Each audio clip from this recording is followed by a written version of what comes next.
아들 낳고 시어머니와 사이가 너무나 안 좋아졌는데 제 얘기를 좀 들어봐 주실래요? 시부모님은 남편을 꽤 이른 나이에 낳으셨습니다. 두 분 21, 22살에 낳으셨으니 일찍 결혼하던 옛날 치고도 좀 빨리 낳으셨죠. 그래서 저희 결혼할 때쯤엔 시부모님 연세가 50 초반이셨습니다. 반면 저희 부모님은 시부모님보다 거의 10살씩 더 많으시고요. 저는 저희 부모님께 정말 사랑 듬뿍 받고 자랐습니다. 위로 오빠가 하나 있었는데 그때에도 사실 은근히 남아 선호 사상이 있었거든요. 제 친구들만 봐도 그랬어요. 재밌게 놀다가도 오빠나 남동생 밥 해주러 가야 한다면서 먼저 자리를 떠나는 친구들도 있었고요. 남자 형제들은 가고 싶은 대학 마음껏 가는데 제 친구들은 집에서 돈을 안 대준다면서 수능이 잘 나왔는데도 하향 지원해서 집 앞에 있는 국립대에 가는 친구들이 좀 있었거든요. 물론 많지는 않았습니다.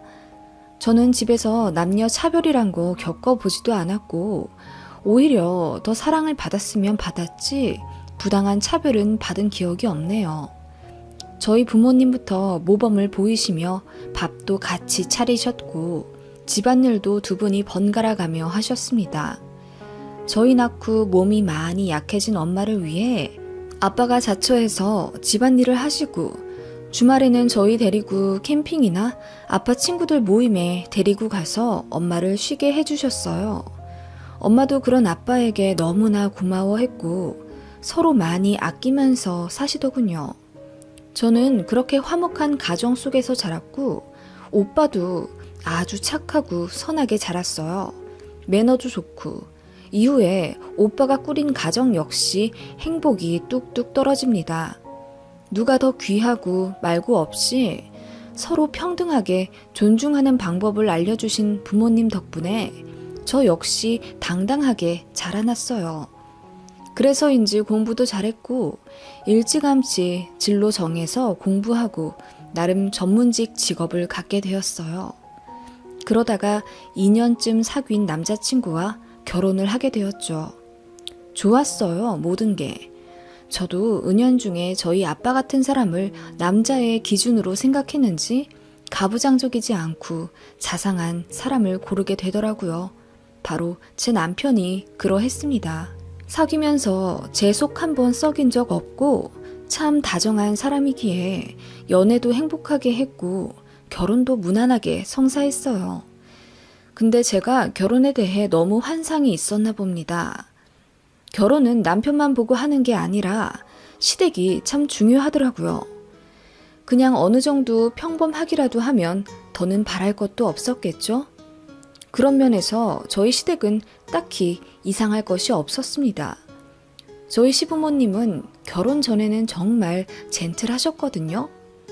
경남 분들이라 말투도 그렇고 약간 무뚝뚝하긴 했지만 그래도 뭐 예의에 어긋나는 언행은 거의 안 하셨어요.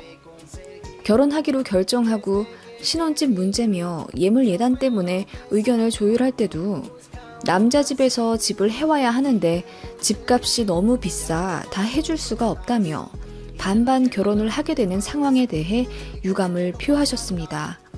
미안하다고까지 하셨고 저는 남편보다 일을 오래 했고 그에 따라 돈도 더 많이 벌었기에 그냥 형편에 맞춰 더 여유 있는 사람이 조금 더 부담하는 거라고 생각했습니다.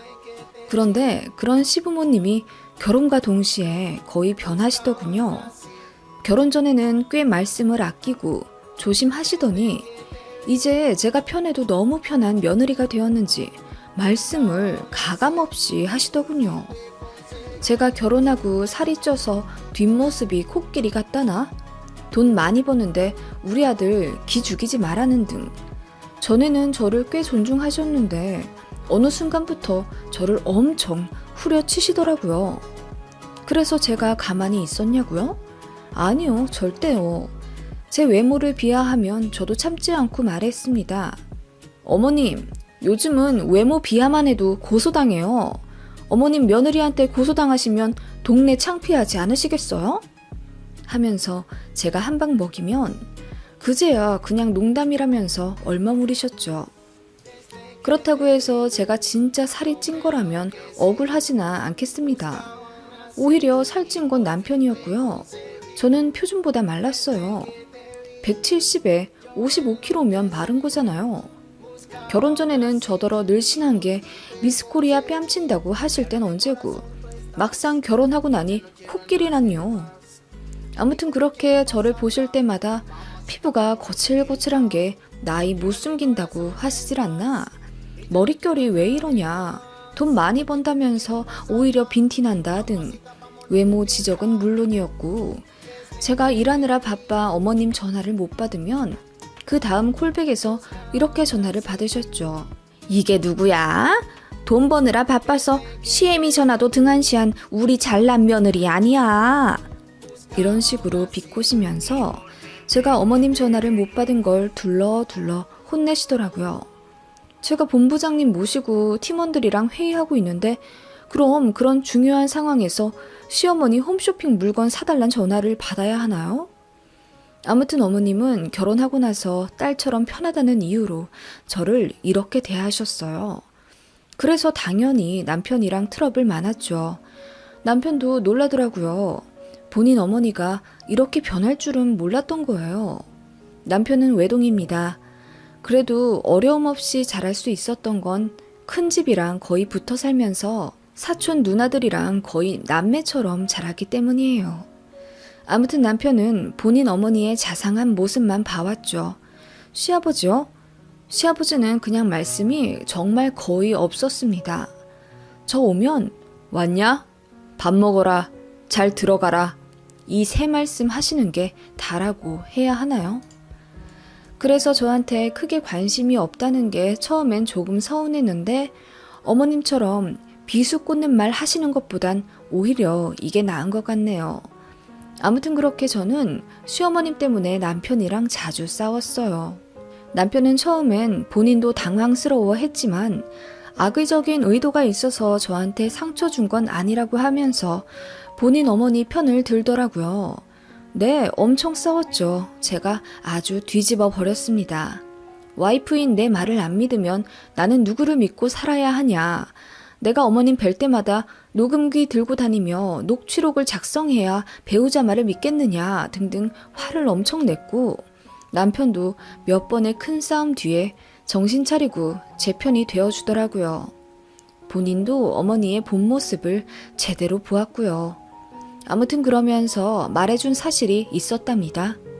큰집, 그러니까 남편의 큰어머니가 줄줄이 딸만 낳으셨답니다. 그래서 친할머니가 큰엄마를 자주 구박을 하셨대요. 큰엄마는 대학 교수셨거든요. 그런 분이 아들을 못 낳았다는 이유로 시댁에서 구박을 받은 거죠. 그때 작은 집인 시부모님이 결혼을 하셨고 결혼하자마자 아들을 낳은 거예요. 그게 바로 남편입니다. 아들 낳으니 남편의 할머니, 그러니까 저에겐 시할머니 되시죠. 시할머니가 시어머니를 엄청 예뻐하기 시작하셨답니다. 큰엄마보다 상대적으로 집도 어렵고 직업도 변변찮아서 결혼하면서 구박과 차별을 많이 받았던 어머님인데 아들을 낳았다는 이유로 한순간에 교수인 형님보다 윗 레벨이 되는 느낌이 되니 어머님이 정말 행복하셨겠죠. 남편이 그 이야기를 하면서 본인 엄마가 은근히 며느리를 무시하는 이유가 아마 본인도 초반에 시집살이를 당해서였을 거라고 추측하더군요. 그게 합당한 이유는 안 되겠지만 남편도 그렇게 깊게 생각하고 나서 그건 잘못된 거라고 제대로 인식하고 어머님께 큰소리 내며 제 편을 들더라고요. 그래서 남편이랑은 초반 트러블 이후로 지금까지 사이 좋습니다. 저도 만족하고요. 그 이야기 듣고 나니 큰아버님 댁에 갔을 때 어머님의 행동이 이해가 가더라고요. 집에 들어가자마자 목소리가 엄청 커지시더라고요. 큰어머님은 그런 어머님을 보는 채 만채 하시는 게 딱 봐도 사이가 안 좋아 보였습니다. 그러면서 큰집 딸들에게 니들은 시집 안 가냐? 결혼도 안 하고 살만 찌우니 남자들이 안 좋아하지. 등등 눈살 찌푸리는 소리만 하시며 분위기를 안 좋게 하시더군요. 그때 어머님이 왜 저러나 싶었는데 그런 역사가 있었나 보더라고요. 아무튼 어머님은 그랬습니다. 남편을 낳고 나서 한순간에 대학 교수인 형님보다 신분이 높아졌다고 느낀 게 계기였는지 남아 선호 사상이 심하셨어요.